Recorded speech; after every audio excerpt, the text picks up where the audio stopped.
യേശുവിൻ്റെ ഏറ്റവും പ്രിയമുള്ള കുഞ്ഞെ, സുഭാഷിതങ്ങൾ 8:21, ഞാൻ എന്നെ സ്നേഹിക്കുന്നവരെ സമ്പന്നരാക്കി അവരുടെ ഭണ്ഡാകാരങ്ങൾ നിറയ്ക്കുന്നു. ഞാനാകട്ടെ എൻ്റെ ഭണ്ഡാകാരം നിറയാൻ വേണ്ടി ദൈവത്തെ സ്നേഹിക്കുന്നുവെന്ന് അഭിനയിക്കുന്നു. ഇതാ എൻ്റെ പാപവീഴ്ചയതാ. നിന്റെ പാപവീഴ്ചയും അത് തന്നെ ആകാൻ സാധ്യതയുണ്ട്. എൻ്റെ ഭണ്ഡാകാരങ്ങൾ തുറന്നു വെച്ചിട്ട് ഞാൻ അലമുറയിട്ട് പറയുകയാണ്, കർത്താവേ, ഞാൻ നിന്നെ സ്നേഹിക്കുന്നു, ഞാൻ നിന്നെ സ്നേഹിക്കുന്നു. നീ അറിയുന്നില്ലേ? എൻ്റെ ഭണ്ഡാകാരം നിറച്ചാട്ടെ. എൻ്റെ ഭണ്ഡാകാരം നിറയാൻ വേണ്ടിയിട്ടുള്ള ഒരു ദൈവസ്നേഹത്തിൻ്റെ കപടമുഖം. ആരെയും കുറ്റപ്പെടുത്താൻ പറയല്ല, നമ്മുടെ എല്ലാവരുടെയും പ്രശ്നം.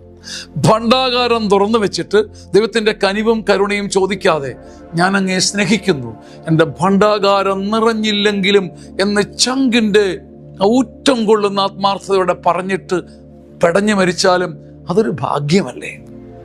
ആ ഒരു ഭാഗ്യമാണ് നമുക്കെല്ലാം നഷ്ടമായിരിക്കുന്നത്. നമുക്ക് ഭണ്ഡാകാരങ്ങൾ അടച്ചു വെക്കാം, മാറ്റിവെക്കാം.